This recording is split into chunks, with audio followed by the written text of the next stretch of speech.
Tariffs. What suppliers need to know today about the impact of tariffs tomorrow on this episode of The Savvy Supplier. Welcome into The Savvy Supplier, where we save you time and money. I'm Al Frank, and as always, I'm here with Boyd Evert, the CEO and co-founder of HRG. Boyd has decades of experience helping suppliers of all sizes, including Fortune 500s. And Boyd, this is a good time to get your help because we all know that the stock market doesn't like uncertainty, but retail suppliers might like uncertainty even less, right?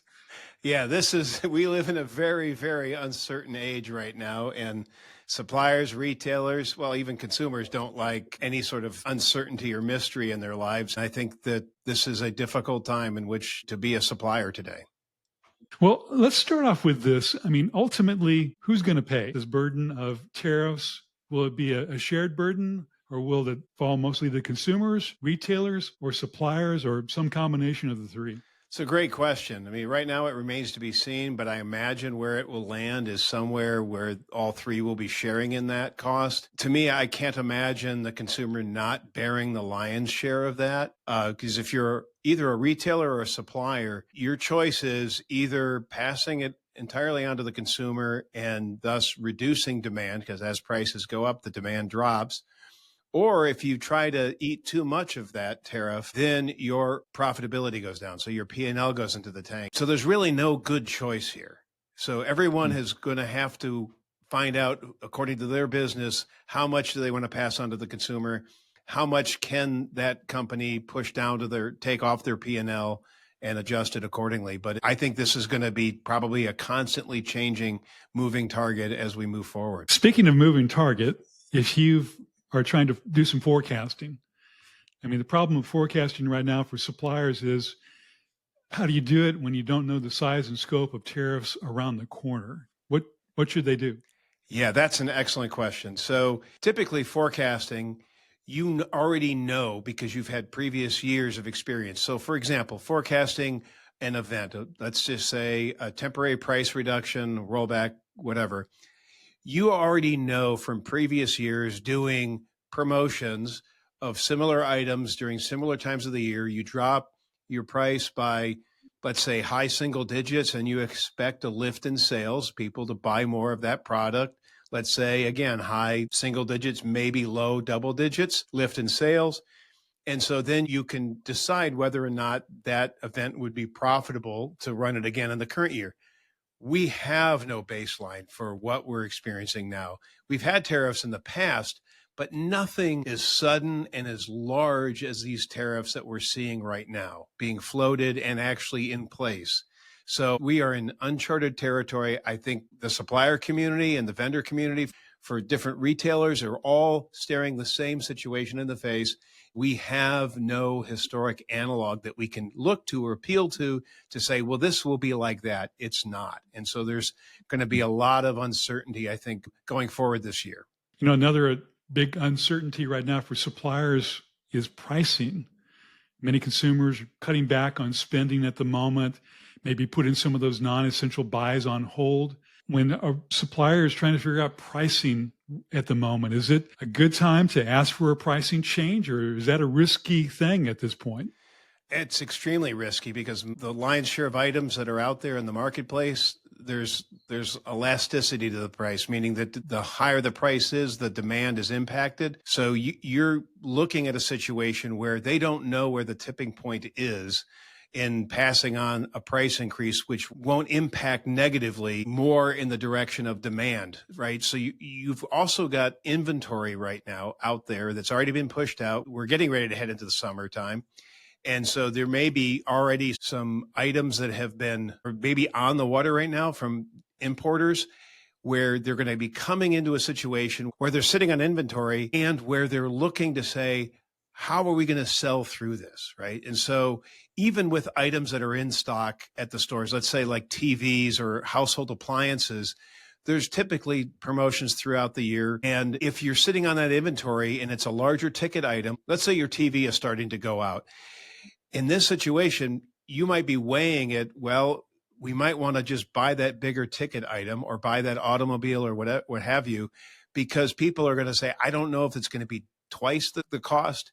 Whereas I think the mid-sized to smaller items, you might have more consumers sitting on the sidelines waiting to see how it plays out, because these are items that would be nice to have, but they don't need them. But it's those other items where, again, like a kitchen blender or whatever, they're deciding whether or not they want to spend that extra money. They may do that before the tariffs hit, and suddenly now they're faced with a blender that's maybe 30-40% higher than they anticipate. There's so many variables here. It's very difficult to see past next week where the pricing is going to be, and also where the forecasting is going to land. Well, that makes me wonder if you think that suppliers might simply back out on orders if they have concerns that they're going to lose money if they fulfill their agreement or not.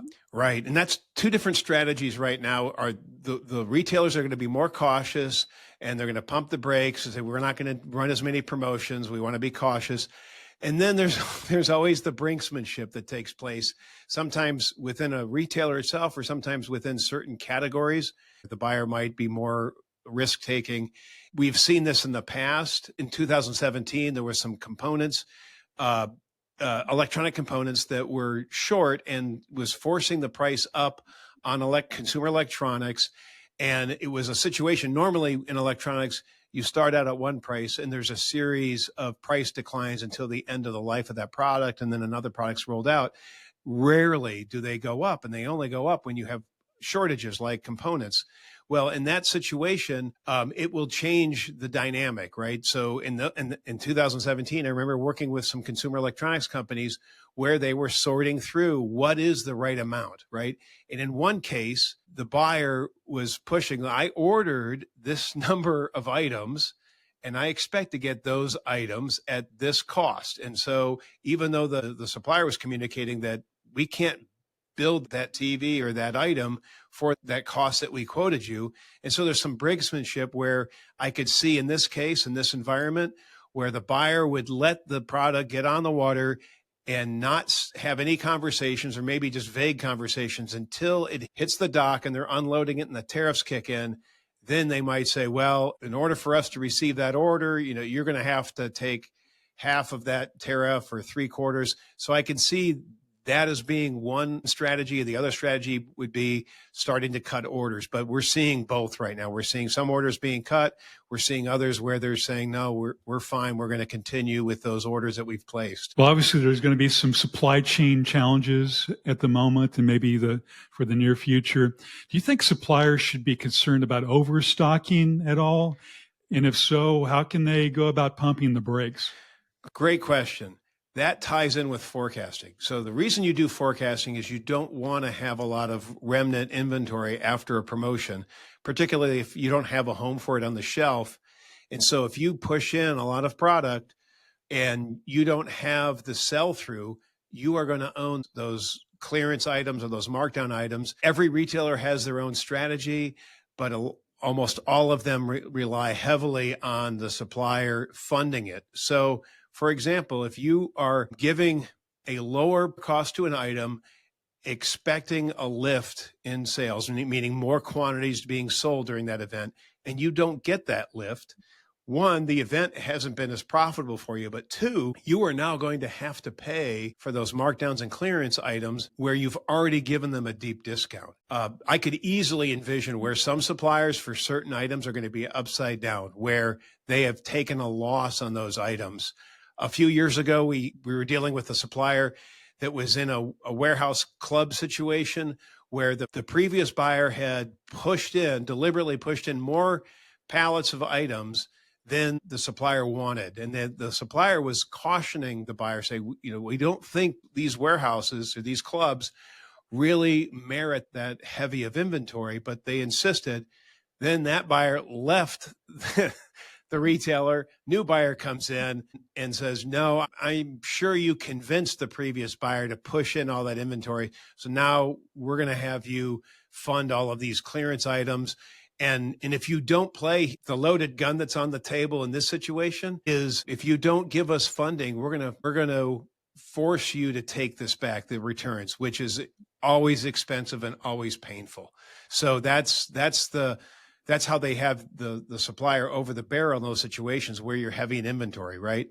And just to look at the other side of the coin, the retailer is also looking at the situation. We don't want you to give us a projection, give us a forecast for an item where we're stuck with all this inventory. We don't have a home for it, right? So you need to partner with us to get rid of it. So, I mean, there's two sides to every story. So I don't want to just say that this is just a one-sided problem with the supplier. It's a problem for the retailer as well. And that's why these things are always negotiated. But in this situation, in this environment, these negotiations are really difficult because we are really in uncharted water. We probably have some suppliers right now who rely in some way on China manufacturing there, whether in full or in part, and they're vulnerable right now, aren't they? What industries do you think are probably the most vulnerable? And are there any adjustments they can make right now? Great question. Obviously, consumer electronics, simply because a lot of the chips are made in China, Taiwan, and South Korea, in that whole area. And there's only so much the other countries can absorb that aren't absorbing the work that's already done in China. But you also have to think of it from a component standpoint. Getting back to the 2017 shortage of chips, part of that was driven by the uptick in electric vehicles, right? And I think Tesla was one of them that was creating this demand, and suddenly there wasn't enough chips to build the TVs out, right? So I would say that obviously the consumer electronics, but then there's going to be kitchen appliances that are going to be impacted. There's going to be automotive as well, right? Because there's a lot of computer parts, right? But then also too, clothing, right? Footwear. These are things where it is not easily for a company to spin up a new facility to build these things. And China has been so optimized to take this workload off of companies that it's going to be hard to replace that. So it's really the big unknown here is I'm sure there's people that are involved in the selling of this merchandise and the purchasing of the merchandise. They don't know what's inside each item. They don't know what's inside each product. The obvious things like shoes and T-shirts and clothing, that's pretty easy to understand. But once you get into other items where, for example, one of our clients during COVID, they were able to really work with the supply chain and get the ingredients to make the product that they were selling.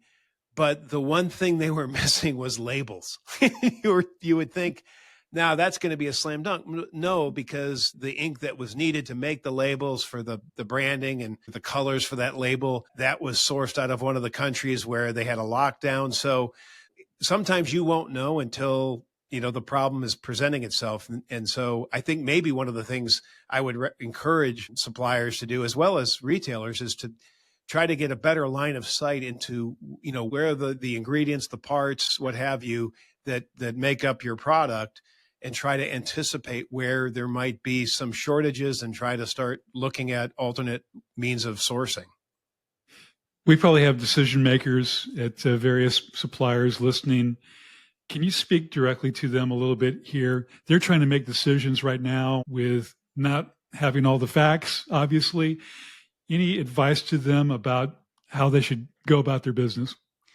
Well, the first thing I would tell them is to communicate to the retailers and resellers of their product that given the advent of tariffs, that there'll be price increases coming along that wouldn't be easily anticipated, much less the 60-day notification that most retailers have. So one is to communicate the volatility is coming. Two, maybe also a part of that communication can be, we don't want to pass on price increases because it's going to reduce the demand for the product. So we want to partner with you to find ways in which we can go to market strategically as partners and figuring out a way that we can pass on the lowest possible cost to the consumer, right? And the means of a partnership, there's sharing of information. And I think when you enter into those agreements and helping your customer understand, your customer meaning the retailer in this case, understand some of the demands that are going to be placed on you, and as they evolve, is to be able to continue to have that conversation. So I think it's going to be more of an ongoing conversation versus typically what suppliers have done in the past is they have a form letter they push out. Here's the stated terms and conditions for this current year. This is our position on X. it's really going to need to be almost ongoing conversation and trying to build that relationship to have those conversations.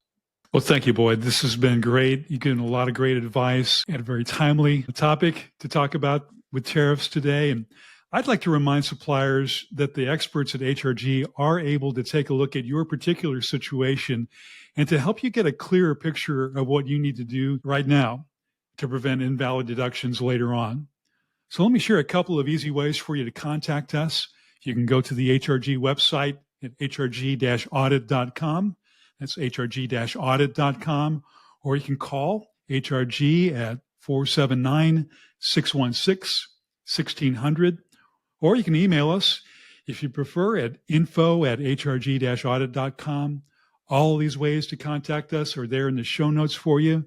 So don't hesitate to reach out to HRG to schedule a free call. It's a crucial time for you, we know, but HRG is here to help you. Our wish for you is this: wiser decisions, fewer deductions. See you next time on The Savvy Supplier.